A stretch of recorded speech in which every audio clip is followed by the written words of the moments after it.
안녕하십니까. 오늘은 이 오리지널 마샬 드라이브 3종 소개시켜 드리겠습니다.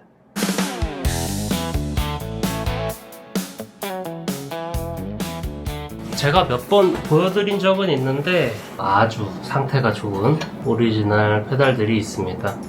블루스 브레이크는 이렇게 풀박스로 있고요. 제가 일본 야후 옥션에서 관부가세 내고 샀었는데 굉장히 저렴하게 샀었거든요. 그때 코로나 시기였는데 원래 영수증부터 이 매뉴얼까지 시리얼 넘버까지 적혀있고 아주 기가 막힙니다.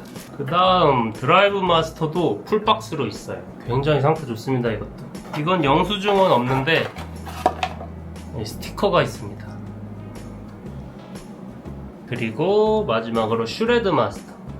이거는 아쉽게도 본품밖에 없습니다. 근데 페달 상태는 굉장히 좋아요. 제가 아주 애장하는 컬렉션입니다. 이 세 가지 페달이 다 나름 사랑을 받았거든요. 이건 다들 아시다시피 존 메이어 때문에 확 더 살아났지만 아날로그맨의 킹 오브 톤, 프린스 오브 톤, JHS의 모닝글로리 등등 이걸 기반으로 했다고 하는 유명한 페달들이 많이 나와 있거든요. 거의 프리앰프로 많이 쓰시고 그런 페달입니다. 드라이브 마스터는 이건 정말 마샬의 사운드를 좀 냈다고 볼 수가 있는데 요거보다도 이전에 마샬의 거브너라는 페달이 있거든요. 그걸 기반으로 해서 나온 거거든요. 약간 근본 있는 마샬의 톤을 담았다고 볼 수가 있겠습니다. 슈레드 마스터는 라디오헤드, 조니 그린우드 90년대를 상징하는 사운드, 어두운 압축된 조금은 센 디스토션 그런 사운드를 들어볼 수 있거든요. 제가 리이슈 3종 세트는 써본 적도 없고 들어본 적도 없어서 어떻게 다르다는 말씀 못 드리겠지만 아무튼 오리지널은 이렇게 이 세 가지를 소개드릴 수 있을 것 같습니다.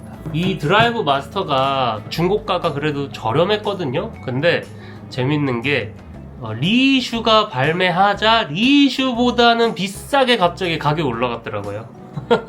좀 무게감 있고 그런 페달들입니다.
네, 마샬의 빈티지 드라이브 페달 3종 한번 들어보셨고요. 80년대, 90년대 이때가 앰프 이너 박스 페달 하나에 앰프를 집어넣는다는 개념이 좀 정리되지 않을 시절이래요. 근데 마샬이 본인 회사에 앰프를 이제 담아보려고 했고, 그게 처음이 거브너였던 거죠.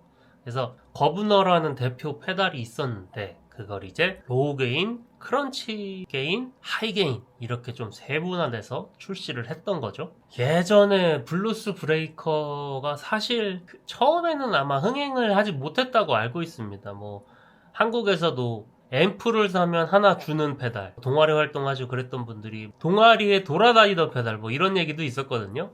아무래도 그때 당시에 음악이 좀 빡셌잖아요. 존 메이어의 영향이 확실히 있긴 한 것 같습니다. 저번에 녹음하면서 써보면서 굉장히 좋다는 느낌을 받았습니다. 다만 뭐랄까 소리는 좋은데 약간 완성도가 조금 애매해서 딱 들었을 때 좋다라는 반응이 나오는 게 어려웠던 것 같아요. JHS 페달들 같은 거 써보면 캐릭터 빡! 조작감 빡! 가변성 빡! 이렇게 나오는데 블루스 브레이커는 오래된 페달이다 보니 그런 부분에서 약간 애매했었던 것 같은데 이게 잘 만지면 이렇게 또 좋은 소리가 나고 이런 재미가 있는 것 같습니다. 마샬의 근본 페달 3종 한번 들어보셨고요. 제가 2 버전도 있거든요.